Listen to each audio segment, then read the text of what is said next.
इयं विसृष्टिर्यत आबभूवा यदि वा दधे यदि वा न यो अस्याध्यक्षः परमे व्योमन्सो अंगम वेद यदि वा न वेद. Welcome back to Civilizational Bridge, where we explore the timeless narratives that connect our rich cultural heritage. Today, we embark on a journey into Sarga 5 of the Ramayana, a chapter that I believe marks the true beginning of the central narrative. I've put in significant effort to ensure that I can read all these verses, 24 of them, in one go without any mistakes. Please let me know your feedback. Obviously, many of you know that I am not a trained singer. I'm just an ordinary person with the job of an IT project manager in the US. My effort is to encourage people to learn Sanskrit, learn about our age-old books and the stories we inherited.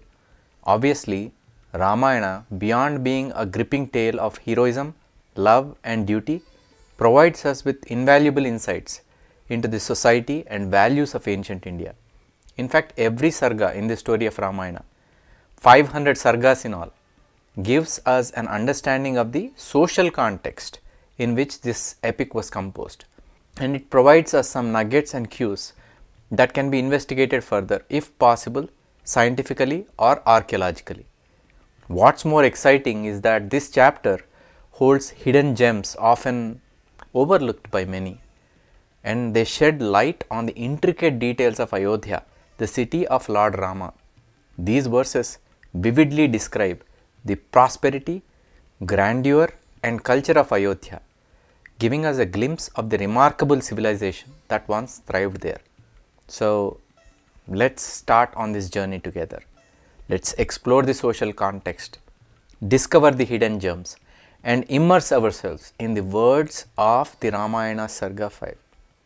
Sarva purvamiyam esham आसीत् कृत्स्ना वसुन्धरा प्रजापतिमुपादाय नृपाणां जयशालिनाम् येषां सगरो नाम सागरो येन खानितः षष्टिः पुत्रसहस्राणि यम्यान्तं पर्यवारयन् इक्ष्वाकूणामिदं तेषां राज्ञां वंशे महात्मनां महदुत्पन्नमाख्यानं रामायणमिति श्रुतं तदिदं वर्तयिष्यामि सर्वं निखिलमादितः धर्मकामार्थसहितं श्रोतव्यम् अनसूयया कोसलो नाम मुदितः स्वीतो जनपदो महान् निविष्ट सरयूतीरे प्रभूत धनधान्यवान्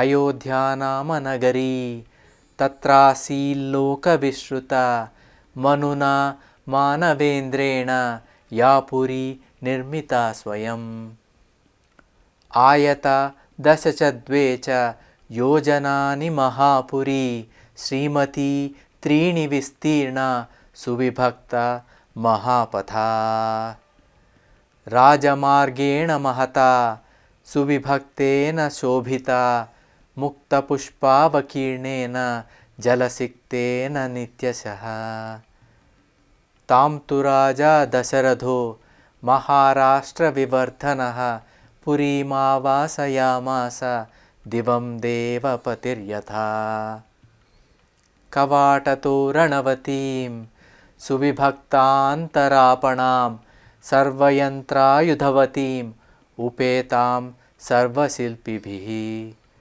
सूतमागधसम्बाधां श्रीमतीम् अतुलप्रभाम् उच्चाटालध्वजवतीं शतघ्नि शतसङ्कुलाम् वधूनाटकसङ्घैश्च संयुक्तां सर्वतः पुरीम् उद्यानां रवणोपेतां महतीं सालमेखलाम् दुर्गगम्भीरपरिघां दुर्गामन्यैर्दुरासदां वाजिवारणसम्पूर्णां गोभिरुष्ट्रैः खरैस्तथा सामन्तराजसङ्घैश्च बलिकर्मभिरावृतां नानादेशनिवासैश्च वणिक्भिरुपशोभिताम् प्रासादै रत्नविकृतैः पर्वतैः रूपशोभितां कूटागारैश्च सम्पूर्णाम् इन्द्रस्येवामरावतीं चित्रामष्टापदाकारां नरनारीगणैर्युतां सर्वरत्नसमाकीर्णां विमानगृहशोभितां गृहगाढामविच्छिद्रां समभूमौ निवेशितां शालितण्डुलसम्पूर्णाम् इक्षुकाण्डरसोदकां दुन्दुभिर्मृदङ्गैश्च वीणाभिः पणवैस्तथा नादितां भृशमत्यर्थं पृथिव्यां तामनुत्तमां विमानमिव सिद्धानां तपसाधिगतं दिवि सुनिवेशितवेश्मान्तं नरोत्तमसमावृतां ये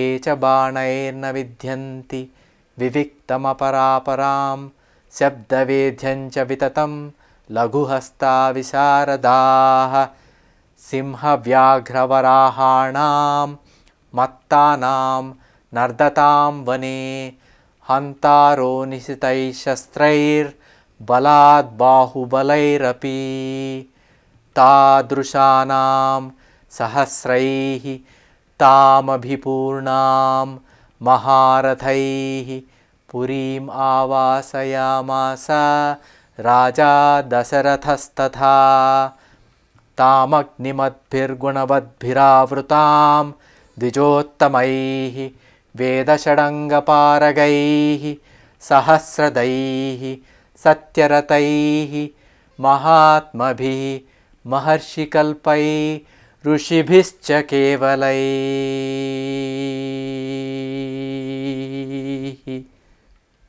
Remember, these are not my words, these are the words of Valmiki. They are as sweet as they can be. Let me start with verse 1.5.1. Sarva Purvamiyam Esham. Sarva, all. Purvamiyam, in ancient times. Esham, of those. Asit, belonged. Krutsna, entirely. Vasundhara, earth. Prajapatim, Prajapati. Upadaya, commencing from. Nrupanam, kings. Jayasalinam, victorious, those victorious. So summary goes, starting from Prajapati, the entire earth belonged to those victorious kings. Well, who is Prajapati? Well, Prajapati comes from the combination of two words, Praja and Pati. Praja means those who are created. Pati means the Lord. Sometimes Prajapati is supposed to be Brahma, referred to as Brahma. But there are also several Prajapatis that emanated from Brahma. It can be confusing, but don't worry. In some accounts, Prajapati is supposed to be Vaivasvata Manu. That was the first king who survived the massive flooding of the world. Well, regardless of who that is, it is safe to say that Prajapati means the progenitor of all the kings that followed. Verse 1.5.2. Esham sa sagaro nama sagaro yena khanitaha. Esham, among those kings we just talked about in the earlier verse.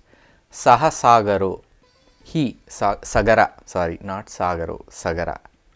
Sagara is the name of the king. Sagaro yena khanitaha. Sagara means oceans or seas. Yena, by whom, khanitaha, made to be dug. Shashtih putra sahasrani, 60,000 sons. Yam, who, yantam, were set forth. Paryabarayan, accompanied. So, the summary of this verse is, of these kings, there was a king by name Sagara, whose story resulted in the creation of the seas, and his 60,000 sons followed him. Before you think they dug it, 60,000 sons dug it, let me tell you the story. King Sagara supposedly had 60,001 sons. Remember the Aswamedha Yajna I mentioned in my last episode with the horses, where horses were set free. Apparently, the 60,000 sons accompanied this horse. Indra, well, Indra is the king of the gods. He does some naughty things. Knotty, naughty. He stole the sacrificial horse and stationed it in the hermitage of a sage by name Kapila. The sons accused the hermitage of stealing the horse and began to make a lot of noise, hubbub. Sage Kapila opened his eyes from deep meditation. He was in deep meditation and he was woken up by the 60,001 suns, and they immediately, in an instant, burned to ashes. Sagara relinquished the kingship to his grandson Anshuman. Several generations later, in the same dynasty, Bhagiratha got the responsibility to cleanse and perform funerary rites for his ancestors, the sons of Sagara. The story of how Bhagiratha brought the waters of the Ganges to flow by this hermitage to help his ancestors by washing off their ashes and perform the funerary rites is a legendary story and a legendary undertaking that will be revealed in detail further into Balakanda. So stay tuned for that story. Verse 1.5.3 Ikshvakunam idam tesham rajñam. Among the Ikshvaku kings, idam, this, tesham, among them, rajñam, kings, vamse, dynasty, mahatmanam, of the great souled, mahadutpannam akyanam, emerged the great narrative. Akyanam means narrative. Mahad utpanna makyanam. Ramayanam iti, known as Ramayana. Shrutam, heard. Summary. This verse introduces the Ikshvaku dynasty that produced great kings, one of them being Rama, whose celebrated story called Ramayana arose. So, next verse 1.5.4 Tadidam vartayishyami sarvam nikhila maditaha. Tadidam means this. Vartayishyami means I shall narrate. Sarvam, entire. Nikhila madita, flawless. Dharma kama artha sahitam, containing stories of righteousness, dharma, kama, desire, artha, wealth. Shrotavyam, to be heard. Anasuyaya, by those who are free from envy or prejudice.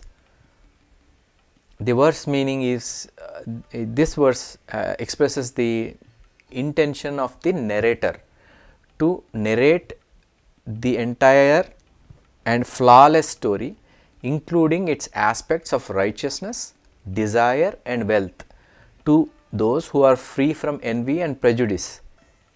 The narrator can be Valmiki, or remember that Lava and Kusa were narrating the story too. The pronoun used is I, so that must be from Valmiki's perspective.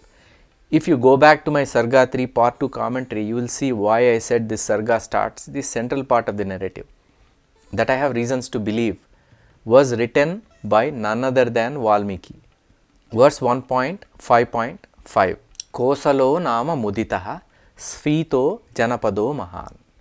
Kosalo, the kingdom of Kosala, nama, by name, muditaha, delighted, svita, bountiful, janapada, kingdom, janapada, community of people, but it's a kingdom.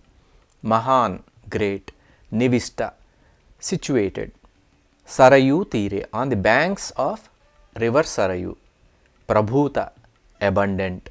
Dhana dhanyavan, wealthy. This verse introduces the delightful and prosperous kingdom of Kosala, which is situated on the banks of Sarayu river.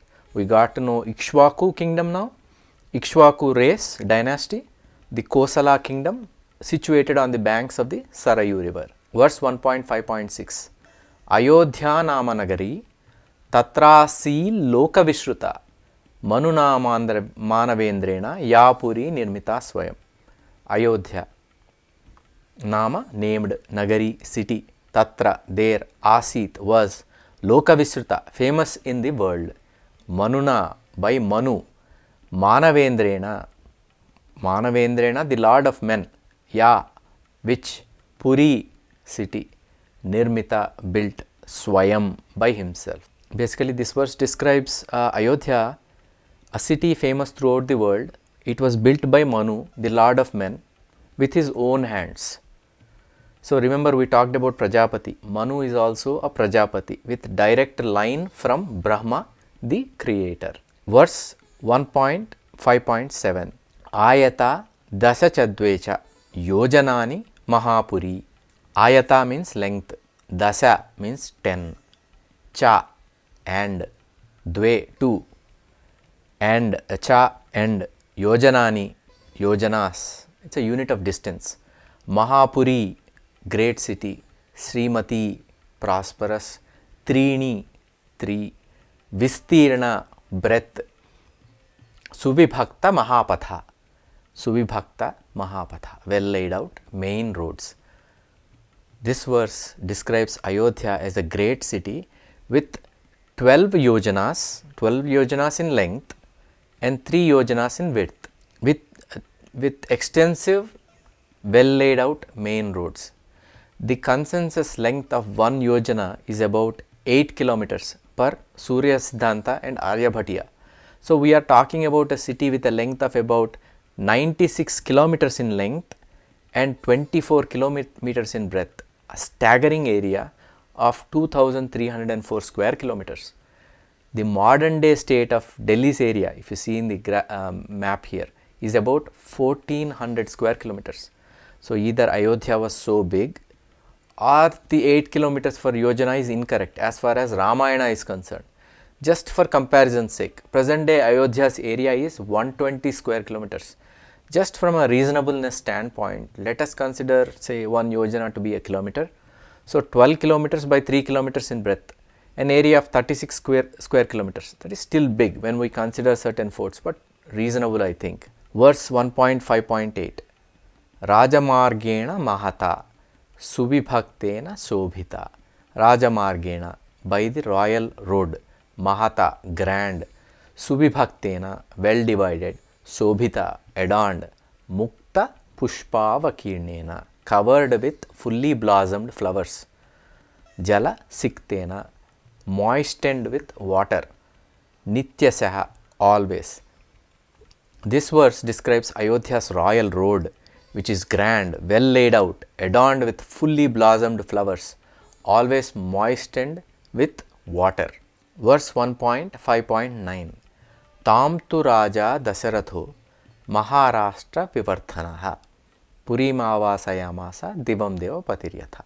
Tam, that, tu, but, Raja, the king, Dasaratha, Maharashtra Vivarthanaha, the enricher of the great kingdom, Purim, the city, Avasayamasa, resided, Divim, in heaven, Devapati, like the lord of the gods, Yatha, just as.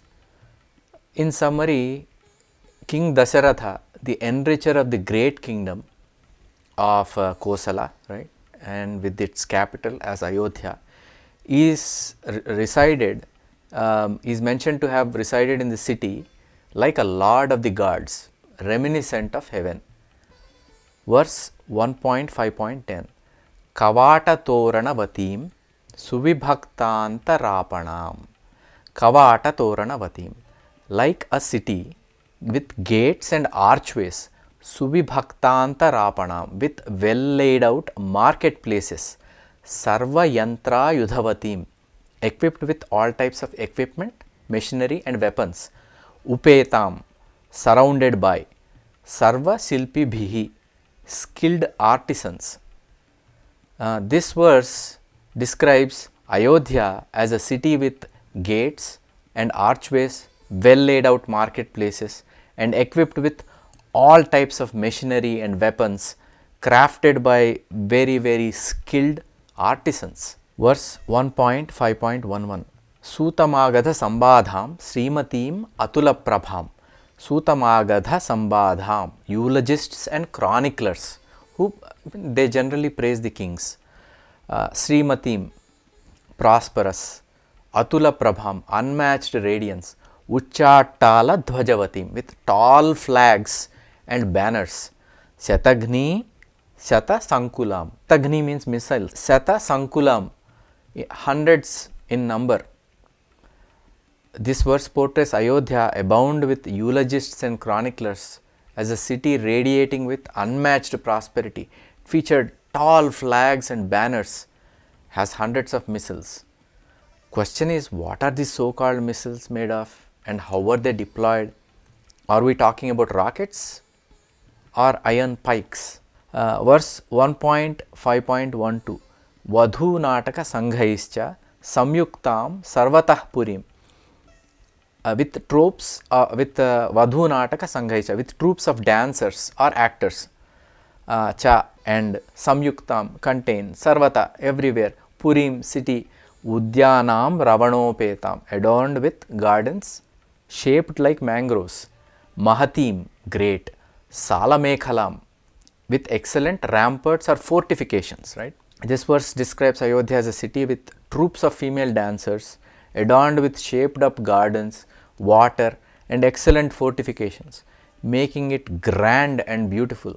Durga Gambhira Parigam, Durga Manyair Turasadam, Durga Gambhira Parigam, formidable fort walls and deep moats, Durga Manyaihi, difficult to access, Durga Manyai, Durasadam, inaccessible, Vaji Varana Sampurna, Vaji Varana, horses and elephants, Gobhirustraihi, with cows go, Rustrai, with cows and camels, Kharais Tatha, as well as mules. Kharai means mules. This verse portrays Ayodhya as a city with formidable fortification walls, deep moats, they have moats outside the fort walls, making it difficult to access and almost making it inaccessible, while also being filled with stables for cows, camels and mules. Maybe this is a question to ask. Ramayana mentions elephants, horses and camels in the city. One of the biggest objections I always hear from people about objections about dating the Vedic culture is that they talk about horses or lack thereof a lot, and that horses didn't come to India until after the Harappan period. But what about the elephants? Vedas talk about elephants and horses. Ramayana has elephants and horses. Did they have elephants in the steppes or Iran? Civilizationally, the only country that has a possibility of having all these three animals together is India. When they found a skeleton of a possible horse in Harappa, they said it was a donkey, not a horse. But the indigenous horses that existed might be smaller and might not be the same as the Arabian horses. So, archaeologists, you guys have your work cut out. You guys need to find older horse skeletons. Easier said than done, I know, especially when digging underneath the living civilization. It's extremely hard to get these kind of finds.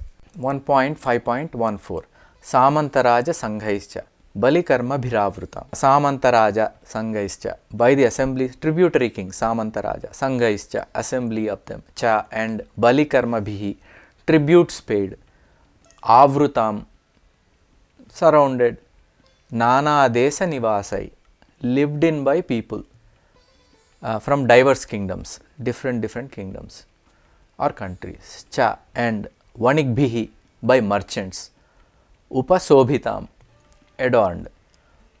Ayodhya is a city surrounded, it's got neighboring kings, they came there and they paid tributes, and it was lived in by diverse people from various kingdoms lived there, and it had many merchants. Does it seem multicultural to you?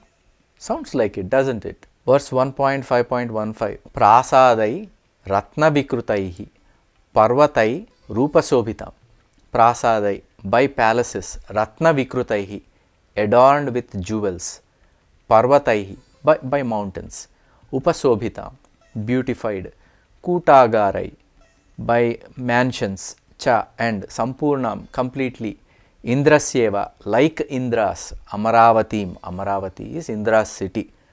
So, in this verse, Ayodhya is described as adorned with palaces, embellished with jewels, beautiful mountains even, and mansions, like almost Indra's city, Amaravati. 1.5.16 Chitramasta Padakaram. It's a board game. Ashtapada is a board game. Like that, beautiful like that. Naranari Ganair, by men and women, Yutam, crowded. The city was crowded. Sarvaratna Samakirna, covered with all the gems. Vimana Gruha Shobhita, huge mansions with multiple stories. This verse describes Ayodhya as a city laid out like a colorful board game, right? Ashtapada. It was crowded with men and women, covered with all kinds of gems, and it's adorned with multiple floored mansions. Gruha Gadham Avichhidram Samabhumo Nivesitam 1.5.17. Gruha Gadham. It was dense with houses. Avichhidram. There was no place left unutilized. Samabhumau, on an even ground. Nivesitam, situated. Chalitandula Sampurnam, stocked fully with fine grained rice. Ikshukanda Rasodakam, water that tasted like sugarcane juice. So Ayodhya is a city with its, it has its dwellings that were constructed on leveled ground with no space left unutilized. It was abundantly stocked with fine grained rice and water which tasted like sugarcane juice. This is another strange thing, right? Sugarcane. Apparently, the sugarcane we know now was introduced or came from Papua New Guinea about 1500 BC. Again, don't get confused with honey. This is not honey, as Ikshu is supposed to be a plant that produces sweet water. I don't know if there was another genus before that import from Papua New Guinea. Possibly, but we don't know. Again, if we use sugarcane entry into India, we are talking 1500 BC, but there was no warrior culture during the time, as it was all supposed to be a rural based painted graveware culture that they found so far in that time period.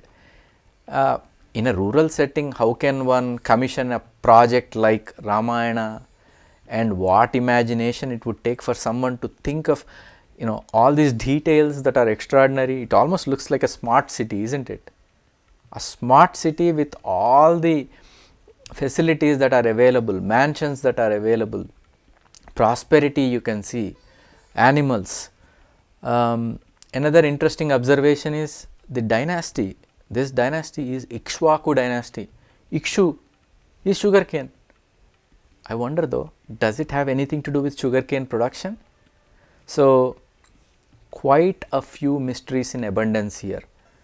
You can use sugarcane production to date, maybe the oldest sugarcane that can be found, and then you can use the existence of camels, horses and elephants all at the same time. If you really look into Ramayana, how old it is. Right now they say 8th century BC. Apparently from 7th century BC onwards, Magadha rose into prominence, and Magadha is not even mentioned in Ramayana. See, the date ranges from post Harappan period, that is 1800 BC and 800 BC. The funny part is that that was the painted graveware culture, but they didn't have any warrior culture during that period. And the only period we found warrior culture, and that was recently excavated, was at Sanauli, that Dr. Manjul, who is the lead archaeologist, did scientifically dating that period to 2200 BC. That is just the upper limit. What is the lower limit then? That remains the question. Even if we say that is the lower limit, see the thought process here. So far, we have the potential area of the city, a planned city, royal roads, highways, prosperous kingdom. Note, prosperous kingdom. Valmiki is not eulogizing about people living in huts, is he? Let's go to verse 1.5.18. Dundubhi bhir mrudangaischa, with large drums. Dundubhi means large drums and drum heads. And then you have mrudangaischa, small drums. Veenabhihi, stringed instruments. Panavaihi, even smaller drums. It's like a one small drum that you have. They hold it by hand. It's called Panava. And then Naditam, resounding. Brushamatyatham, exceedingly loud. Prudhivya, on the earth. Tam, that Anuttamam, supreme. This verse describes Ayodhya as a city resounding with sounds of large drums, stringed instruments, small drums, making it the supreme city on earth in terms of its grandeur. The word Dundubhi, Mrudanga, Veena and Panava are used here. Oldest found musical instrument, maybe that will also help them date this far back. In fact, I found some interesting research that is being done by Shail Vyas on the instruments found in the Harappan civilization. He tried to make those sounds that were possible, recreate the instruments that were used. I'll give the link below in the description if anybody is interested. That is also an interesting avenue for dating, right? To find the continuity of the civilization and the gaps. Verse 1.5.19 Vimanamiva siddhanam tapasadhigatam divi. Vimanamiva, like an aircraft. Siddhanam, siddhas are kind of a perfected beings. Tapasadhigatam, they obtain it through asceticism. Divihi, in the sky. Sunivesita veshmantam, with well constructed mansions. Narottama samavrutam, filled with excellent people.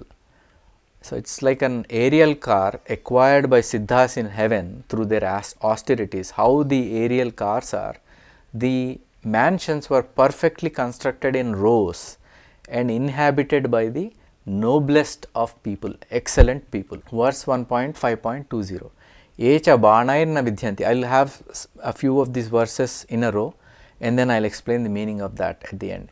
Ye, those who, ye, those who, cha, and, banai, with arrows, na, not, vidyanti, pierce, viviktama, solitary individuals, aparaparam, not connected, shabdavedhyam, sound penetrable, cha, and, vitatam, spread, laghuhasta, with slender hands, visarada, skillful, simha vyaghra varahanam, mattanam nardatavane. Simha, lion, vyaghra, tigers, varahanam, boars, mattanam, intoxicated, nardatam, roaring, vane, in the forest, hantaro, destroyers, nisitai, sharp, shastrai, weapons, balat, by force, bahubalai, by the strength of their arms, api, also. Verse 1.5.22 Tadrusyanam, such, sahasrai, by thousands, tam, that, abhipurna, filled with, maharathaihi, the warriors on chariots, purim, the city, avasayamasa, dwelled or lived in, raja, the king, Dasharatha, tada, then. The city had thousands of warriors known as Maharathas. Maharathas are people with chariots, skilled archers. They were sharp handed, but they had ethics. They would not pierce with arrows ordinary people, people who are defenseless or fleeing foes. Even when they can shoot with even little sounds, they can shoot, but they don't, because they have ethics. But also, they have precision. They use it wisely. With sharp arrows or just with the strength of their arms, they can kill roaring and out of control lions, tigers, boars, etc. in the forest. It was in that city of Ayodhya that King Dasharatha lived. 1.5.23 Tamagni madbhir gunavadbhiravrutam dvijottamai veda shranga paragaihi sahasradaihi satyarataihi mahatmabhihi maharshikalpaihi rishibhischa kevalaihi. Tam, that, agnimadbhi, with fires, gunavadbhi, as per rituals, avruta, surrounded, dijottamai, by the best among the non-service sector, Brahmins, learned ones, Kshatriyas, warriors and Vaisyas. They are all non-service sector, you can call it. Veda Shadanga Paragaihi, proficient in the 6 branches of the Vedas. Sahasradai, by thousands. Satyaratai, truth loving. Mahatmabhihi, great souls. Maharshi Kalpai, equal to great sages. Rushibhischa, and the sages as well. Kevalai, alone. So this verse describes the city of Ayodhya with fire rituals performed by its practitioners, proficient in the 6 branches of the Vedas. The city was filled with thousands of truth loving great souls, equal to great sages and they were sages themselves. I said 6 branches of Vedas. Somebody might have caught it. Why is he saying 6? There are only 4 Vedas, right? Here is the catch.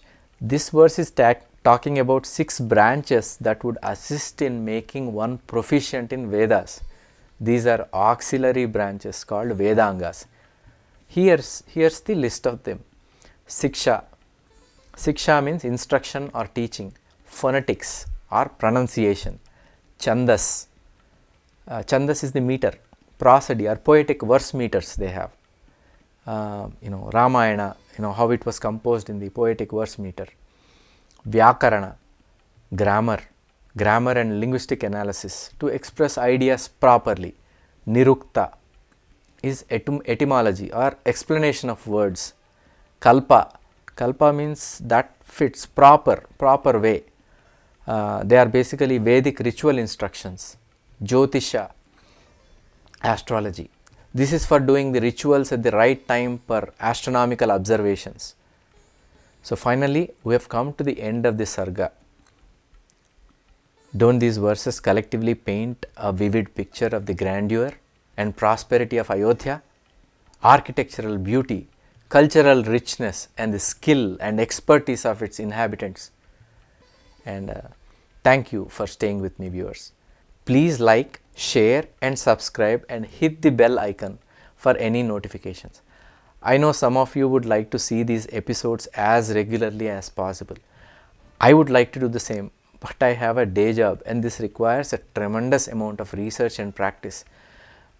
It took me 2 hours of practice just to get the pronunciation right. I check and recheck 3 different sources for the meanings. I need to write down or type the interpretation of each of these words.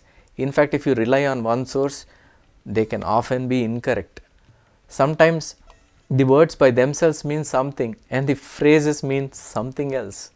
So to make sure you get the correct information, and also so you get entertained as well in terms of the information I am sharing, I have to do all I can to find right information and I have to get it right by myself, right? I don't have any help. Ityarshe Srimad Ramayane Valmikiya Adikavye Balakande Panchama Sarga. Thus ends the 5th Sarga of Balakanda of Ramayana. Thank you. This is your host, Hemant.